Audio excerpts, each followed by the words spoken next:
Hello class. So ngayon, i-continue lang natin yung discussion natin for moments and yung moment of a couple. So ngayon, as discussed nagbibigay lang tayo ng sample problems for each of these topics.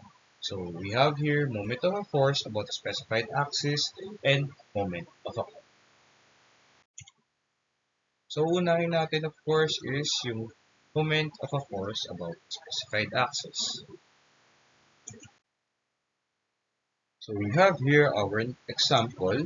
So determine daw natin yung magnitude ng moment dahil sa force F, and yung magnitude ng moment na yon is ilalagay natin sa segment OA.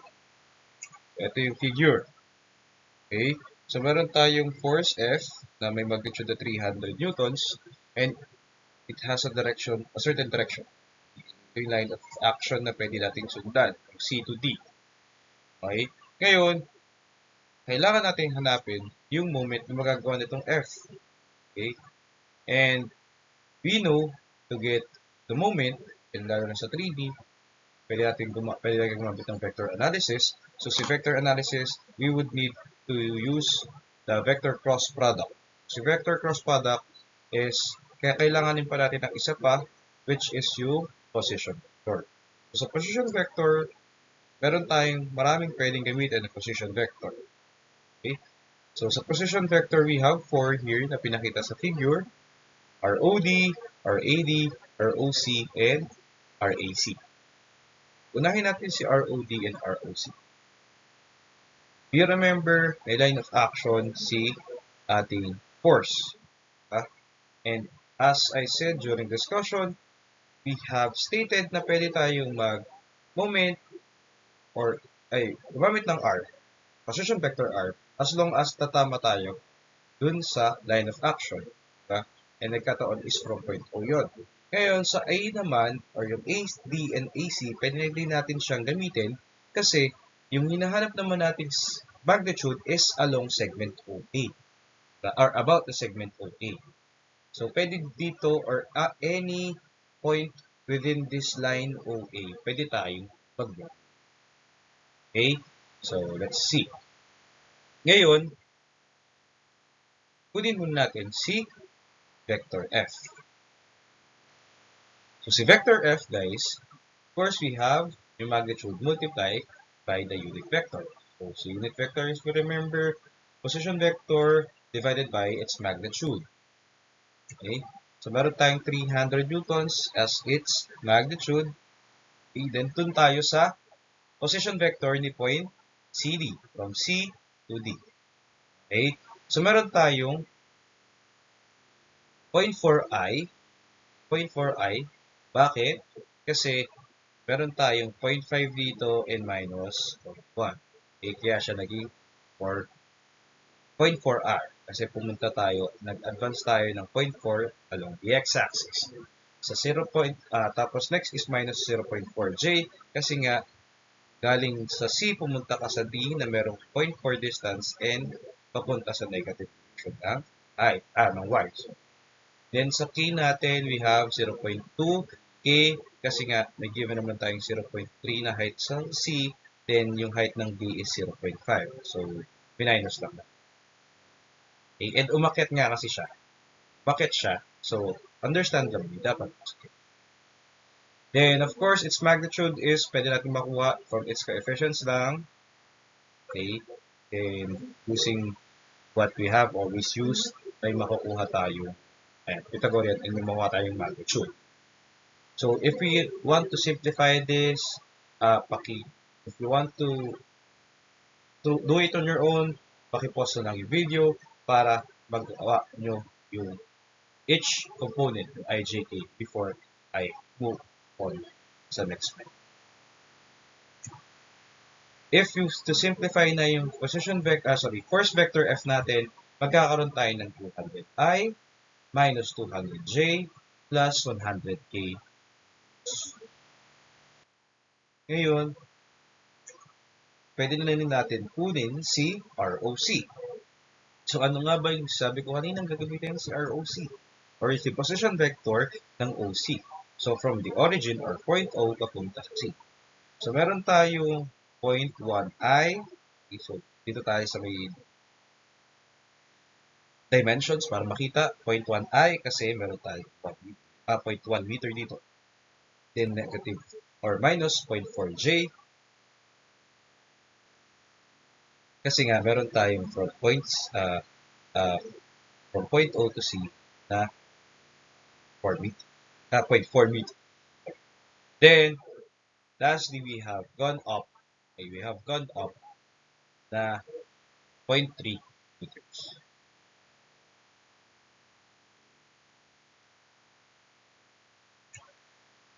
So, if we are to use yung ating vector cross product, as I have discussed sa inyo guys, yun nga, medyo mahirap siya intindihin from the start. Diba? Ngayon, if you want to see yung karamihan kasi ng nasa reference natin, which is statics behavior. Okay? Again, they are using the counterclockwise positive notion or the right hand rule notion. Yung atin, dahil nga gagamit tayo ng left hand rule kasi nga clockwise positive tayo, most probably, kung galing sa libro, babalik na rin lang natin yung position ng cross product. Okay? So, as I said last time, yung R na uuna sa libro, sa atin, yung F yung mauuna. Most probably, madalas yun yung na-encounter nyo. Lalo na pag galing sa libro. Okay? Then, if we are to use na yung cross product, gagamit tayo ng determinants or matrix. So, yan yun. Okay? As I forgot, meron pala akong typo. Sorry. Nakita ko kanina. So, this should be plus. Okay? So, let me write. Dapat ito ay plus. So, dito naman kasi na-i-plus ko na siya. Okay? So, meron tayong 200, negative 200, and 100 from here, from the F. Then, meron tayong 0.1, 0.4, and 0.3 from the position. So, pag sinulat natin yan, and as I think, or kadalasan naman nung nag-discuss tayo, marunong tayong gumamit ng determinants. Ito yung magiging sagot. Again, pinakita ko na yung per letter, I, J, K. Okay? And if you want to simplify this before I start the next, before I resume the video, you can pause the video. Okay, sorry. You can pause the video if you want to solve it on your own first. Okay? Then, if you are to simplify this, we would have an MO, okay? The moment at point O. Again, this is the moment at point O na negative 100I minus 50J plus 100K Newton meter. So this moment vector is our moment at point O. Okay? And if we remember, diba sabi ko nung nakaraan, if gumamit tayo ng vector cross, ang magiging sagot is naka-moment vector. And yun nga, nasa point O yung ating kino-consider dito. Kaya lang, we want to find yung moment or magnitude ng moment about the segment OA. Diba? Ibig sabihin, yung axis ng OA, yung color blue sa figure. Okay? So, kung nagkaroon tayo ng particular moment dahil dito sa ROC and F, so most likely, meron tayong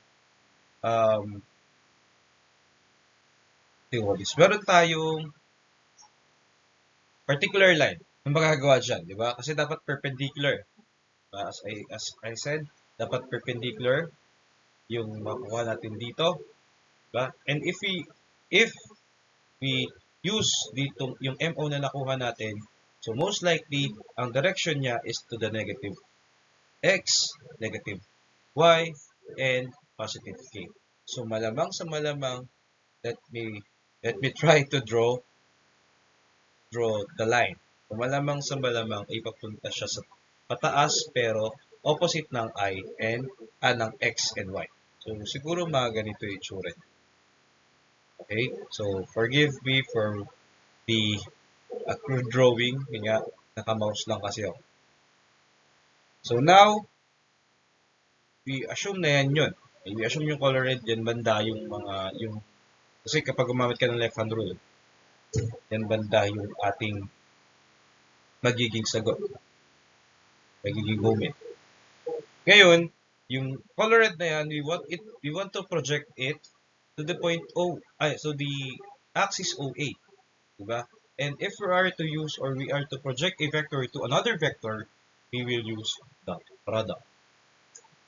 Okay?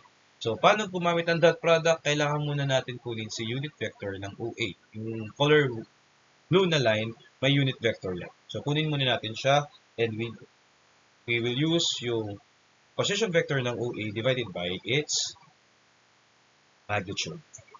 So, meron tayong point O to A. So, medyo madali lang naman siya kasi straight line siya and it lies on the xy plane. Diba? So, meron tayong 0.3 sa x, no? Then 0.4 sa y, then 0 sa k nga. So, coefficients, makukuha natin, and we can simplify this. Again, pause the video kapag sinasolve. Magkakaroon tayo ng unit vector ng OA na 3/5 I minus 4/5 j plus 0k. Then we will use the dot product. Okay, we will use the dot to get the moment at OA. Kulang yan, sorry. OA, we need to dot product the unit vector OA and the moment vector. Okay. So again, typo yan. Lagyan lang natin para hindi kayo marito. A, MOA, MOA. Okay? So, dot product, again, yung lahat ng I, multiply, lahat ng J, multiply, lahat ng O, multiply. Okay, from both vectors. Then, if we simplify this, magkakaroon tayo ng, with that OA, again, OA yan, natay po kasi tayo, okay, na negative 200 Newton. Okay, so, negative siya, ibig sabihin, yung moment at OA natin, yung moment na nagawa natin dahil sa OA ay okay, so yun lang yung ibig sabihin.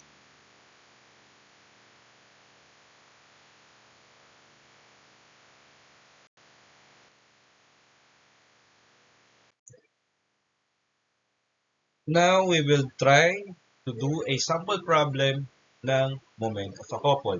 So, dito sa particular sample na to, I have used two methods. Okay, I can say two methods para makita nyo yung difference ng dalawang pagsosolve. Okay? So, again, we have this particular sample. So, determine the distance d between A and B so that the resultant moment has a magnitude of 20 Newton meters. So, ngayon, binigyan tayo ng moment. Okay, yun yung resultant moment ng buong body natin. So, ito yung body natin, guys. Sorry kung medyo malabo. Okay, so ito yung buong body natin. Meron tayong dalawang couples. So, 50 Newton yung isa na may distance d. Okay, and then meron tayong 35 kilonewtons na may distance or perpendicular distance to each other na nandito. Ay the cosine theory. Okay. So, yung una natin tatry gamitin is yung vector analysis natin. So, mapakikita nyo naman dun sa figure, meron tayong ijk na nakasulat. Okay. So, the two methods I'm referring to is if we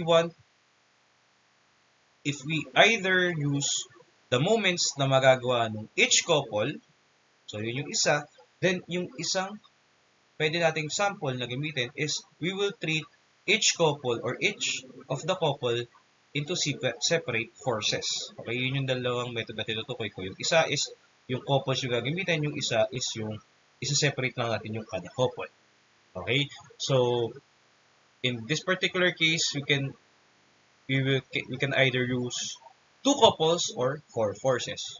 So, yun yung ibig sabihin ko na dalawang method. Na nagkataon yung sa two couples, gagamitin natin is yung vector analysis. Then, pagdating dun sa four forces is yung gagamitin natin ay yung scalar analysis natin.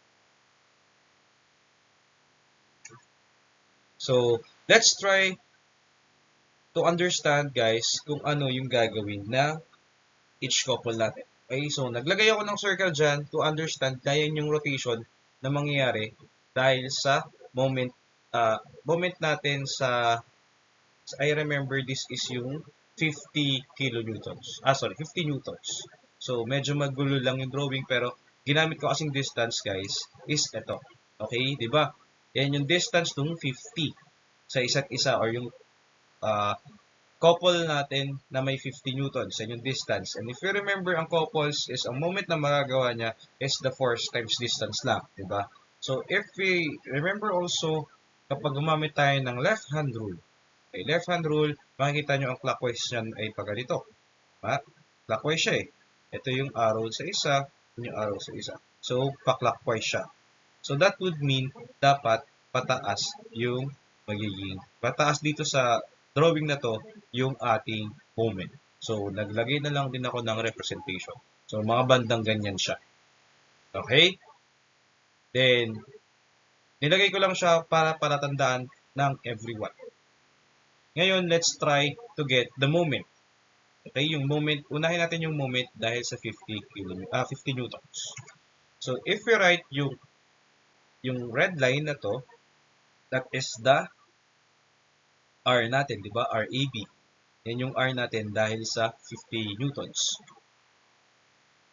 Okay? So, we would have negative D cosine 30. So, bakit naging negative D cosine 30? Dahil yung J natin ay, di ba? Yung J natin. J natin. Okay?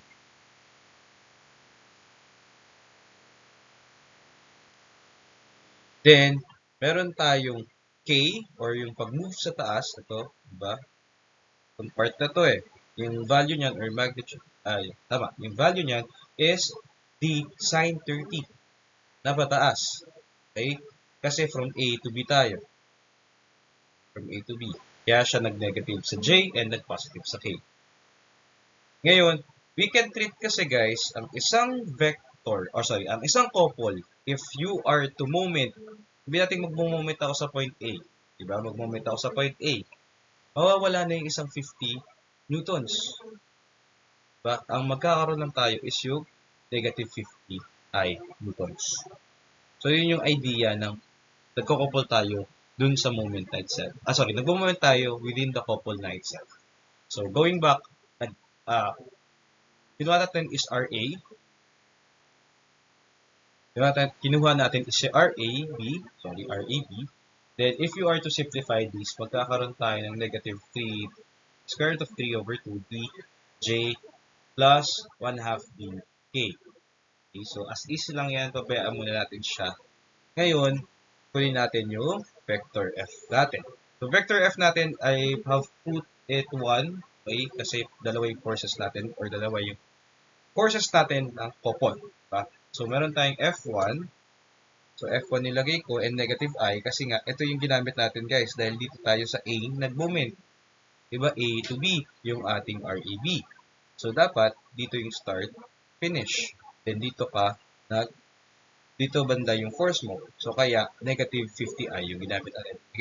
Again, lahat naman ng forces may line of action. Kaya natin silang i-move. Then, using vector cross product, okay, vector cross product ng F2 RAB. Okay, again, inuna natin si F dahil nga left hand rule tayo guys. Okay, so yun yung inuuna natin sa atin. Hindi laging F2R, pero madalas F2R, lalo na kung gagamitin natin yung reference natin. Kasi nga, we are contrasting dun sa reference natin na gumagamit ng right hand rule. So, inputting lahat ng ating coefficients sa IJK ng F at RAB. So, negative 50 newtons, 0, 0. Then, meron tayong 0 sa I ng RAB, negative square root of 3 over 2D, tsaka 1 half. Okay, then, we are to input again sa determinants, yan yun. Magkakaroon tayo nito for the moment vector sa force 1 or moment vector 1 yung ginawa ko. Okay, so ito 0, ito 0, ito may value, ito 0, ito may value 0. So, malamang sa malamang meron tayong J and K. So, makikita naman natin guys, na meron tayong J and K, and kapag binalikan natin itong arrow natin, meron tayong J and K. Diba? Pero wala tayong I. Yun yung idea, guys. Nakikita natin, or pwede natin ma-visualize kung saan papunta yung moment natin. So, ngayon meron tayong J and K. So, kapag simplify natin yan, again, you may pause the video if you want to simplify it first. Kayo mismo mag-simplify. Pero ito na po. So, si M1 natin is meron tayong 25E, J, plus 25 square root of 3, D, K, newtons. Okay. Again, nilalagay pa na natin si D kasi we're treating D as a variable na yun yung hinahanap natin na sagot. Okay. Sa ngayon, hindi lang natin ginagamit. Or, yung magnitude of 20, hindi pa natin siya ginagamit kasi that should be the resultant moment. So, ngayon, meron tayong M1. That is the moment vector 1 natin. Kunin natin ngayon yung pangalawang moment vector natin. Okay? And that is the moment vector due to the 35 newtons na force natin. So, meron ulit tayong circle. Ginawa ko naman siyang color yellow, or color orange. Okay, orange yan. Then, yan yung kanyang path ng moment. Okay? Then, if we put a line dun sa kanyang, let's just say R. So, that is yung R niya, yung perpendicular distance to each other. Okay, meron tayong ito. Then, yung direction, okay, makikita nyo naman kung saan plane nakalagay yung dalawang force. So, it's along z-axis. So, dapat perpendicular siya or zy plane siya. Diba? Zy plane siya. So, malamang sa malamang, yung moment na magagawa niya should be along the x-axis. So, ganyan yung itsura niya. Okay? So, yung dalawang arrow na nakita nyo, yung red arrow and orange arrow natin guys, yung dalawang yan, magkakaroon po siya ng magnitude na resultant magnitude na 20 kilonewtons. Okay, so balikan natin siya mamaya. Sa ngayon, in-explain ko lang siya.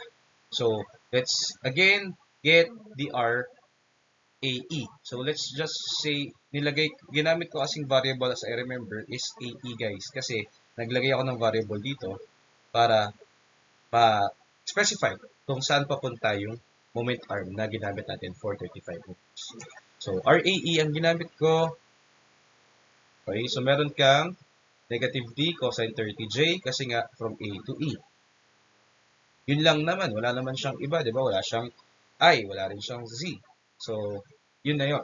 Then, RAE will be equal to negative square root of 3 over 2 DJ. Then, yung F natin, or F2 in this case, is the 35 newtons. So, kasi ito again yung ginamit ko kasi dito tayo nag-start ng R. So, hindi ito cancel out to, di ba? So, cancel out to. So, ito yung gagamitin natin. 5pm. So, vector cross ulit tayo. And yan, yung M2 natin ang hanapin natin. So, force vector 2 and the position vector 8. Yung cross product niyan dalawa. So, again, we will have our determinants here or matrix here. Magkakaroon tayo ng netong moment 2. So, the moment 2 to, type pa rin. This would be, okay? So, 0 to, ito may value, ito 0, ito 0, 0, 0. So, malamang sa malamang, ito lang yung may value natin. So, kapag sinimplify natin to, magkakaroon tayo ng moment vector 2 na 35. Okay, so 35 square root of 2 EI newtons. So, nag-cancel out kasi yung negative. Diba? So, kaya positive tayo dito. Okay. So, makikita nyo, tama naman, si M2 na nakuha natin is nasa I lang or nasa along x-axis lang. Ngayon, if we are to get yung magnitude ng distance natin, paano natin siya gagawin? We will just use yung some sense is yung sabi ko nga is yung parang Pythagorean theorem. So, we have here yung M1 and M2 natin. And makikita nyo naman, meron siyang I, J, K. Separate naman, di ba? So, kapag sinulat natin yan in MR, okay, pwede natin siyang isulat as MR actually, ha? Kasi hindi naman, or sa summation natin siya, di ba? Lahat ng components, pwede. Kaya lang, generate ko na kasi magnitude lang naman kailangan natin. Okay? So, mapapansin nyo, hindi na to vector. So, dahil magnitude lang kailangan natin, tuloy natin yung sa I, which is para sa X. So, ito siya. Squared, 25J, yun yung 25B natin, squared din. Then yung sa K natin is 25 square root of BD. Ito siya. So, if we are to simplify this, magkakaroon tayo ng value ng MR na 5 square root of 547 over 2B. So, that is in newtons. So, yung meters, nasa loob pa ng D. Diba? And dahil nga, ang hinahanap or bibigyan naman tayo ng magnitude na 20 Newton meter na resultant moment. Ibig sabihin yung pinagsama natin to moment and moment. Pinagsama natin itong dalawang moment na to, yung resultant moment is 20 meters. So, ilagay natin si 20 meters dito sa MR natin. Okay? Then, kapag transpose natin si D, magkakaroon tayo ng D is equal to 20 Newton meter over 5 square root of 547 over 2 newtons. Then, of course, magka-cancel out si ating newtons. Okay? Then, of course, we can just simplify the answer na magkakaroon tayo ng answer na D or distance na 0.3420552998 meters. Okay, naka-meters yan. And mapapansin natin naka-millimeters yung sagot kasi dito or yung given natin. Kaya ginawa ko na rin siya millimeters. So 342.055299 millimeters. 298 millimeters. So that would be our answer. Ngayon, let's try to use, if ngayon ginamit natin yung naka-couple siya, di ba? So, yung next part or next method na gagawin natin is na try natin kunin yung moment or yung distance na, dahil distance hinahanap, we'll just use yung each forces. You'll treat each couple into forces. So, dahil may dalawang couple tayo, gagawin natin siya 4 forces. So, ito ulit yung same problem, ibang approach lang gagawin natin. Okay? So, dahil nga, we will treat each moment, okay, each couple into forces, pwede nating isipin na magnitude lang. Or,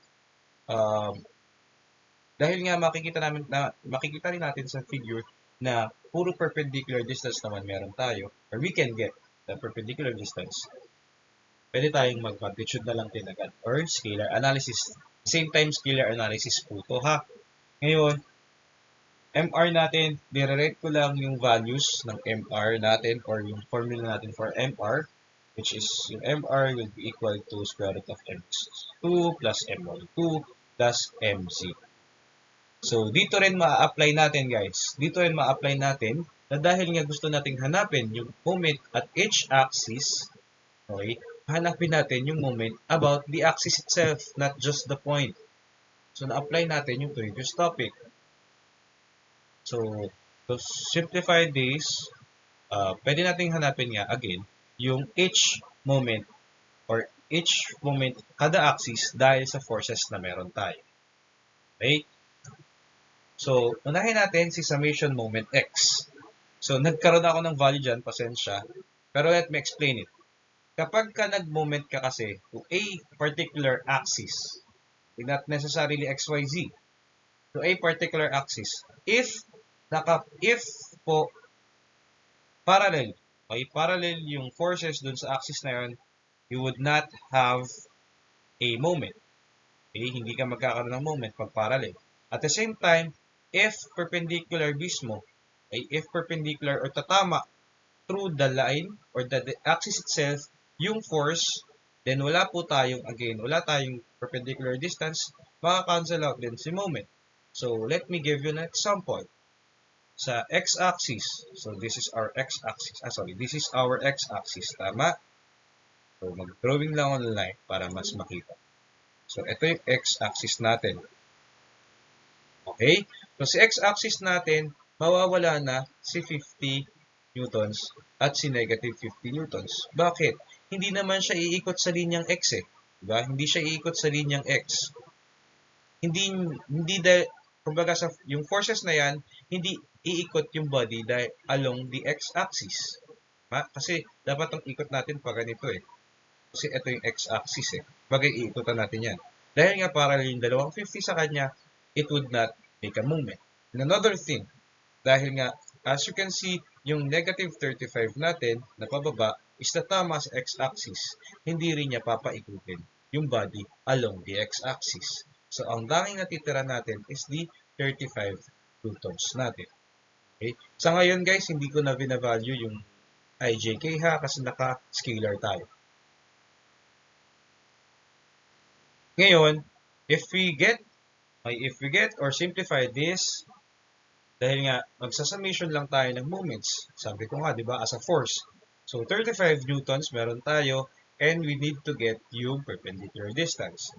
In this case, ang perpendicular distance ng 35 newtons, may line of action is the distance niya na d cosine 30. Okay, so ito yon. So simplify lang natin yan, magkakaroon tayo ng 35 square root of 3 over 2 d newtons. Okay, so as is na yan, yan muna yung mx natin, and naka-magnitude naman na yan. So next, let me erase this para malinaw. Next is hanapin natin is yung summation at moment y. So sa y natin, ano ba yung y? So sa y natin is ito. Okay? So makikita natin na dapat yung 50 newtons natin na ito ay tatama sa y-axis. Okay? So hindi siya magkakaroon ng moment din. So ang magkakaroon ng moment sa kanya ay si negative 50 newtons, 35 newtons, and si negative 35 newtons. Ngayon, mapapansin din natin na si 35 newtons at si negative 35 newtons, again, si 35 newtons at si negative 35 newtons have the same area, have the same distance na 350 millimeters. Okay, so may distance silang ito, 350 millimeters. Tapos, yung direction nila is opposite. Dahil nga couple sila, di ba? If they have the same distance and equal magnitude but opposite direction, ibig sabihin, yung moment na gagawin nitong dalawa, okay, nito at nito would cancel out each other. Okay, magka-cancel out lang sila. So, pwede nyo hindi na ilagay sa solution. Ngayon, ibig sabihin, ang matitira naman sa atin is si negative 50 newtons and a certain distance. So, ito siya. Or, pwedeng ito. So, ang distance niya is this d sine 30. So, magkakaroon tayo ng and, mapapansin nyo guys, bakit 50 newtons ang nilagay ko, hindi negative? If you look at it, pinapaikot niya yung body sa y-axis ng clockwise. Diba? So, kaya siya positive. Ganun din naman sa 35. Pinapaikot niya yung body sa x-axis ng positive. Okay, so if simplified 50 newtons d sine 30, magkakaroon tayo ng 25 d newtons. And lastly, we have yung moment at axis z. Okay, so buhayin ko ulit to para mas malinaw sa lahat. So we have here yung z-axis natin.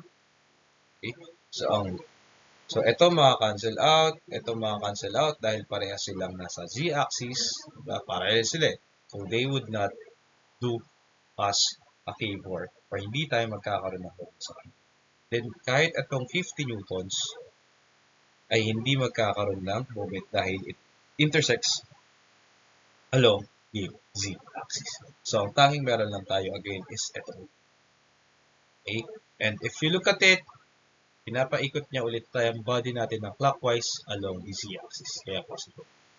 And ang difference ngayon is naka-d cosine 30 siya. Dahil yung distance niya is yung ito. Okay, so if you simplify this, magkakaroon tayo ng 25 square root of. So, ang mapapansin nyo guys, yung magnitudes na nakuha natin is parehas ng nakuha natin kanina. So, parehas na gagawin natin, same process. Yung magnitudes natin, pinasok lang natin. Yung magnitudes na to, pinasok lang natin dito, kaya tayo nagkaroon. So, you all know what the answer is. Dire-diretso ko na lang siya. Okay. So, magkakaroon tayo ng same answer of course na 0.342055299 meters or 342.0552998 millimeters. Okay? So, as I said, is any method if not specified, pwede nyo pong gamitin. Okay. In this particular method, ito ay naka-scalar. At the same time, we treated each couple into forces. Okay. And yung forces na yon ay makakagawa ng kanya-kanyang moment. So, ayun. And, inimay lang natin siya into XYZ moments. And I hope that you have understood yung sample problems natin. If given a chance, and di kayo, or nandito kayo, anytime you can ask me. Thank you for listening.